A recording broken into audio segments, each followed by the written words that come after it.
This this is Yeah, all right. The chapter that you've read. Um, in part, what I want to do in just a few minutes, and I better actually keep my eye.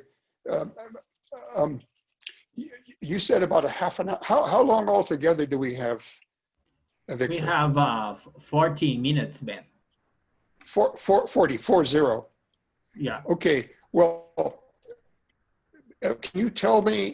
Can you tell me when 10 minutes are gone, and then Okay. when 15 minutes are gone, then I'll stop. I'll stop at 20 because I really want to leave more time for questions. Uh, Okay. I also want to say to everyone that Victor can provide you with my email address, and I am very, very happy to interact with you individually. In fact, over the last 50 years, I've actually done some work or had some thoughts, or I've been part of various teams that have dealt with almost everything you all mentioned. My PhD, in fact, was on drought in eastern Kenya in Africa, and how farmers cope, what they do, and how what the government and what the charities and NGOs, the non-governmental organizations, try to do. Do they integrate, or in fact, do they collide? And so it was, and in all of my work from the very beginning, I've always integrated the physical and biological with the human and the social and the political. And that's why I feel very close to the whole group of you.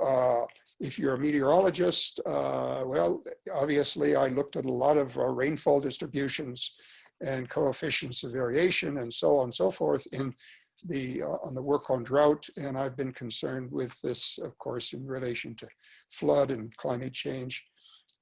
In my original PhD work, I looked a lot at soil and soil samples and the clay content, so the moisture at different levels in the rooting zone.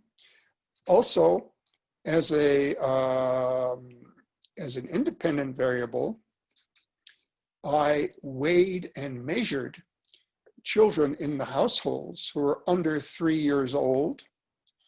So I used what's known as anthropometry, and the biologists among you will know what that is. Sort of the standard measurements of children, the upper mid-arm circumference, the weight for the height, and so forth, as an index of malnutrition. And so I could differentiate and say, well, look, the farmers who are keeping their children well nourished in this time of drought, this was 1971, 72, was a drought in eastern Kenya.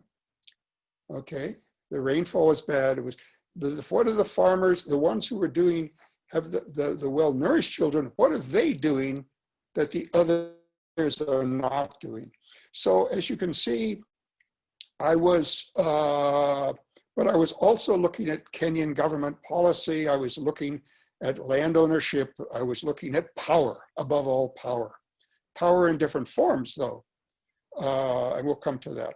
So as you see, I describe my work as, I used to call my work human ecology.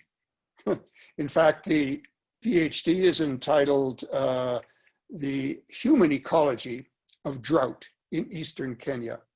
Today, as the field, both in anthropology and geography, and to some extent sociology and politics have developed, I'm using the term, which is more current now, political ecology. Okay, but the ecology is still there. The connectivity, the systems, the intersection of these complex systems are there, and the physical and biological reality of planet Earth is there, as well as our behavior and the use and abuse of power. So in the early versions of a framework that I developed with some colleagues. Now, can everyone see the whole thing? I can, or is this blocked by the panel that has faces? You can see the whole. Okay, fine. I can't see the whole thing because I've got, maybe I should shrink this down. I can see. Oh, there we go. Okay, that's all right. Oh, it's, oh, can I put it on the, never mind. I'll just put this on the bottom perhaps. Yeah, somewhere down here. Okay, excellent. In the early days, you see we had root causes. This was from, okay, this is a framework. It's not a model in the sense that, to my knowledge, no one has actually, in general terms, operationalized this. It can be applied to any given situation. And indeed, Professor Maricetti and I, Victor and I, have applied this to two different hazard situations, disaster situations in Brazil, and he perhaps will can share that with you. I could even, I imagine, if I were clever enough, I could.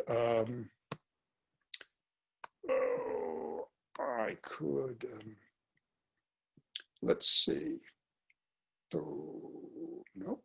Where is that? Oh well. No, I'm gonna not. I had it queued up on here. The paper. Oh, never mind. I had our Brazil paper queued up here, but I don't actually see it here at the moment. If you want, Ben, wait a I minute. can. Okay. No, we're going to run out of time. So let me not spend time just looking around for this. Anyway, the point is that it is applicable to many different situations. But as you see at the beginning, there were fairly limited and general terms for root causes. And like a small but somewhat undifferentiated list of dynamic pressures. These root causes we conceptualize, that is Terry Cannon, Ian Davis, an architect, by the way, Piers Blakey, a very, very well-known human ecologist who's one of the first, who's now retired and editing a poetry magazine. and making sausage in a house with a grass roof in the east of England. Piers doesn't want to be involved in the third edition of this book, At Risk. He's very happy with his poetry and his sausages. Terry Cannon and I may do something along those lines.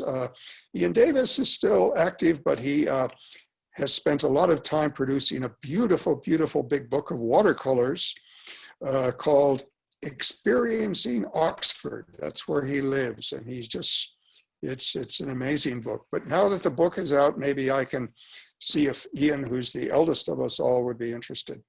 But the point is that the four of us originally thought of these root causes as distant, both spatially. So these are things that might happen in Paris that will affect, say, you in Brazil, or something that happens in Brazil that's going to affect the Dominican Republic, So they're spatially different, but also they are temporally remote in time.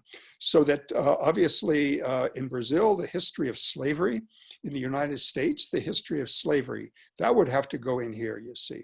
Well, when we move closer to the present, and this is I think, probably the most recent version of the framework. Again, it's not a model, although it can be operationalized in specific situations, it can be applied.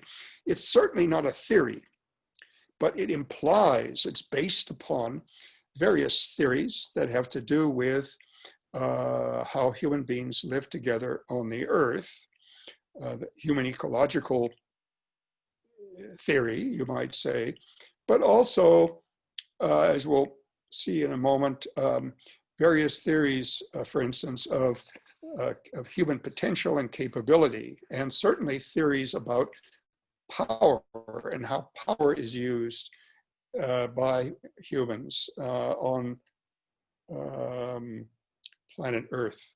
But in the most recent version, you'll see, first of all, that we're much more, the categories are, oh wait, sorry, wrong. I'm doing the wrong one here. Yep, nope, this is the right one.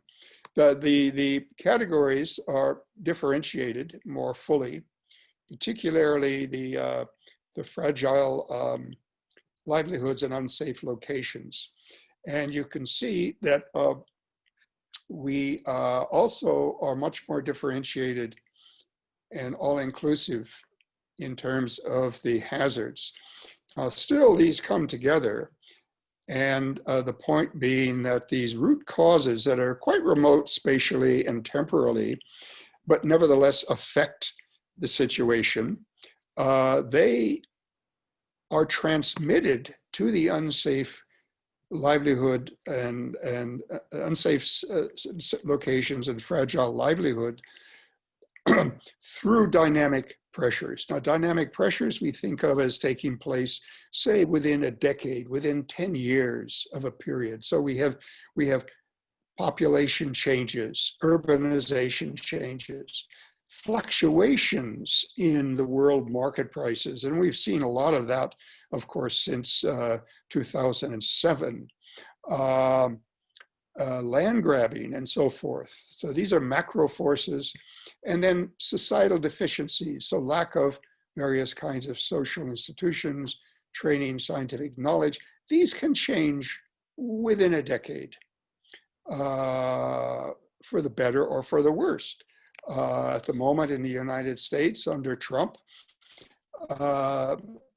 scientific funding and education funding is being cut back. Media freedom. Trump would like to abolish the free press and so forth. Ethical standards in public life, that can change very rapidly as Trump and others we might mention, think about, have seized power and have used power. I think the most interesting thing from our point of view, particularly as I'm thinking more and more along the lines of anarchism these days, is what can be affected locally, and what can local people do, not just themselves, but as groups in mutual aid, okay? Ayuda, Spanish, isn't it? Ayuda mutua. What do you say in Portuguese? Ayuda mutua? Ajuda mútua. Isso, ajuda mútua. Okay, yeah. Yeah, there is, with the pandemic, there has been a tremendous upsurge of various forms of mutual aid. And I've been in dialogue, particularly with a wonderful researcher called Adriana Lopez in Puerto Rico about the way in which, after Hurricane Mitch, Puerto Rico felt and was completely abandoned by the US government. Because Puerto Rico is a territory, it's actually a colony, and the local government of Puerto Rico was unable to assist. So local people began to help one another. And in fact, even though it got somewhat better, those relationships of mutual aid have risen up again during the pandemic. And her big question is whether or not and how the social movement of mutual aid can become political. It can actually become a kind of permanent pressure for positive change in society. So I'm interested also these days, particularly in how livelihoods, and I don't just mean for farmers, but someone who cuts hair in the city, a barber, someone who plays music, people, health providers, the people who are referred to as the essential workers, how various things can happen locally that can help to provide better access to physical, natural, human, social, economic, and political resources. So that now, the other big difference you notice is that there's feedback. In the earlier version, there is no feedback between these hazards and what actually people do. So you can actually do, depending on how you attempt to provide more access to natural resources or physical resources, you might end up affecting, or you will end up affecting the hazards themselves, okay? And likewise, if there are social, that is beyond the group of cooperators or the peer group, beyond the mutual aid group, if say a local government, okay, local government, local institute tries to do something, maybe provide some water supply for irrigation, or maybe decides that, okay, this forest, we're going to make as a reserve. No one can cut there, right? This is also going to affect that. And so by hazards here, really what we're talking about is not just hazards, but also resources. So let me go right down to this one. Am I there? Yeah. Nature's two faces, resources and hazard.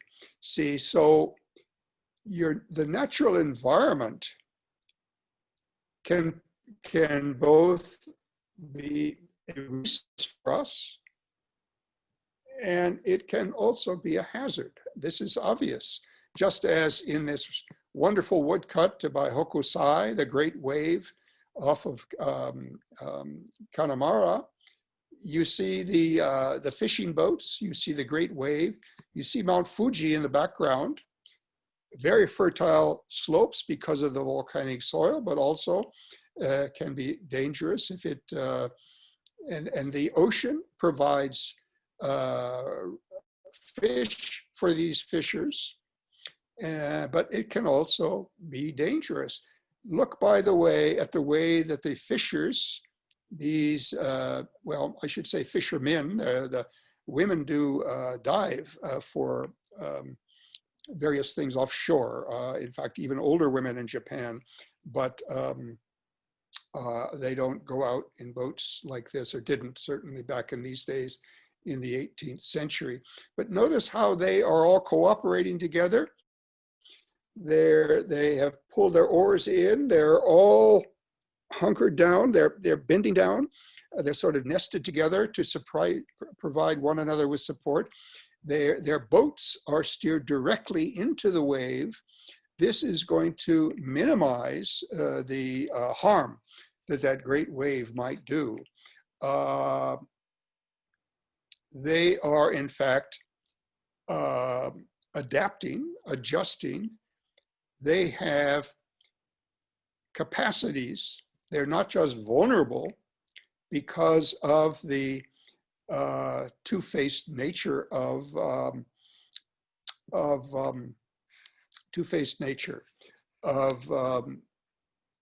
of the physical environment.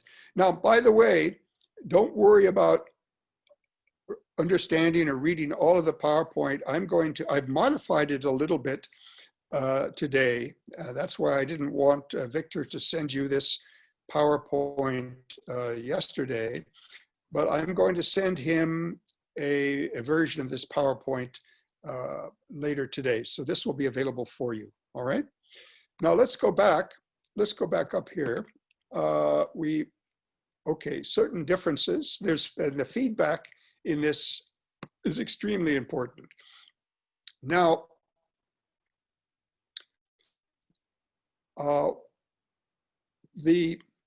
when we consider these various forms of resources, right? And the question, well, what can local governments, what can groups of people do, even if you have an unresponsive and even perhaps bad government at the national level? We come into these other, the other diagrams and the other discussions you saw in this chapter, really about the triangle of vulnerability, how political and economic and social structures can interact with natural and social resources. Again, here we go. See the economic and physical resources and the human and the political resources. And see, so this notion of the resource and the hazard recurs in all of these diagrams. Now, here we just do it somewhat differently. It's really the same. You see the resources are here in the middle, and if you have the political resources, then you have access to decision making, right? If you have access to certain sorts of economic resources, you have enough money to cope with the crisis or the losses and so forth. There's also the issue of social solidarity, of strength and knowledge, skills to face the hazard, housing, safe housing and infrastructure, and again, the enough food and water to cope with shortage. These have their urban as well as their rural manifestations. There was a question about capacity, the word capacity and the word capability. Just a word about that, I've already replied, but when we did this, we really should have, we're dealing with a subset of capabilities that are actually feasible at any given time due to the particularly the, well, due to the total, I would say the total social and political environment. So elements of political as well as social, well, and economic constraints. There is a theory of capability that I mentioned, a book that I mentioned, and others have followed on and developed this. Also for the economist, in fact, this is also derived from Amartya Sen's notions as well, who's a Nobel Prize-winning economist, political economist, so that the capacities at any given time are only a subset of the capabilities that human beings have. If they have knowledge, well, they can have more knowledge. It really depends on their access to the means of developing that knowledge.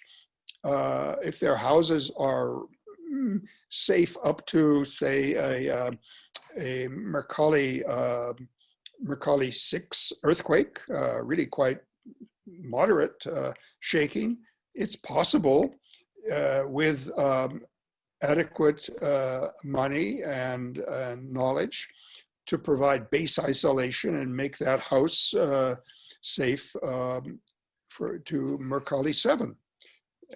the difference being logarithmic. So it's shaking much, much more at 7 than it was at 8. Also, it's possible with decision making and money and so forth, simply to move. Many people cannot move because they have to stay near their places of employment. Because of land tenure law, they don't have access to other safer land and so forth. So many people live in floodplains, live on dangerous slopes, and so forth. So there are capabilities that are never realized as capacities. Likewise, if you look at the road to hell, as we put it, again, you have the resources here at the top, and you can see how the lack of these things, okay, the lack of these things provide various forms of marginalization, displacement, enfeeblement, non-local dependency, destitution, household debt, and political neglect. And these produce different forms of marginalization. There was a book written about, there was a theory at one time that divided society quite strongly in two pieces. It was called marginalization theory, and there was considered to be a dual economy, and the marginalized, the marginalizados, were supposed to basically live in their own favela. They have their own economy. They have their own ways of making decisions, and they don't intersect with the formal economy, right? Formal polity. And a woman called Janice Perlman came along and did a PhD and wrote a book and followed it up with many other Brazilian colleagues and just completely destroyed that whole theory of dualism, that the marginalized actually play a very important role in providing cheap labor and other goods and services for the formal economy, and likewise can be used as for political purposes in elections and so forth. And it wasn't just Janice Perlman, but a very great Brazilian geographer by the name of Milton Santos. Does everyone know Milton Santos? I mean, he passed away. He's no longer with us. I actually taught together with Milton in Dar es Salaam in Tanzania. Milton was quite an internationalist. I think that's also because he was not popular during the military period in Brazilian history. So he was like Paulo Freire. He was he went various places. But Milton he also was an opponent of this notion that the marginalized are somehow different. They're other. So this is a much more modern notion of marginalization. How are we doing for time? We have 15 minutes. You have 50 minutes. You're going to give 15, 1 5. Yes. What, 1 5? Okay, I thought you were going to give me a time check. Anyway, never mind. All I want to say is that if this seems overly complicated, it actually is very simple. Exposure, lack of resources, reduced capacity, lack of access, okay? And this was an early version I did actually in Japan when we were thinking about the homeless in earthquake preparations. It boils down to, it can boil down for some to a critique of capitalism.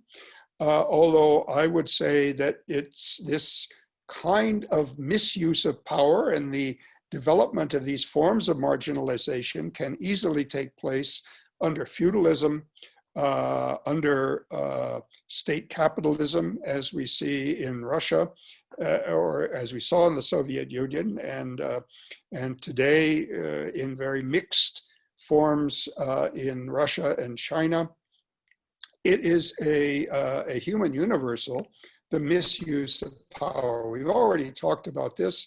Finally, this is a very, very early rendering.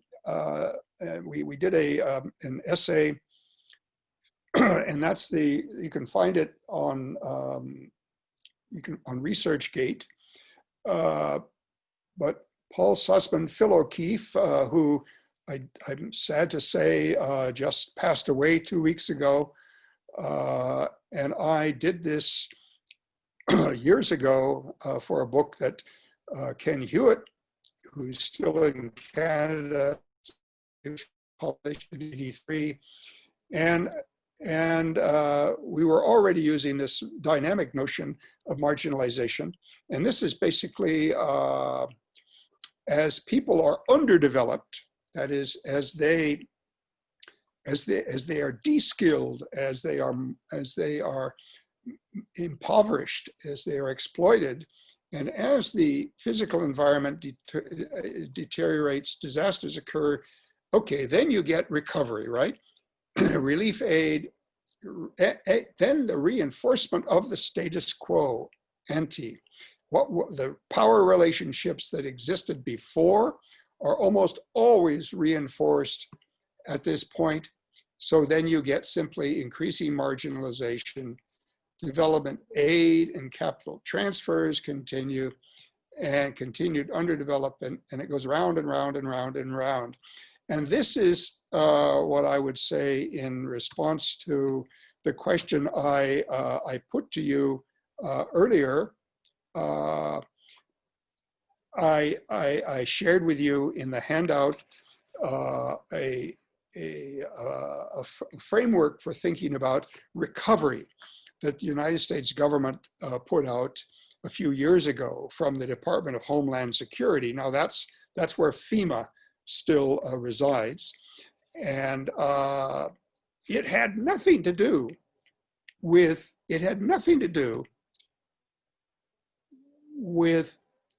stopping this from happening. It had nothing to do with actually dealing with the root causes or even the dynamic pressures.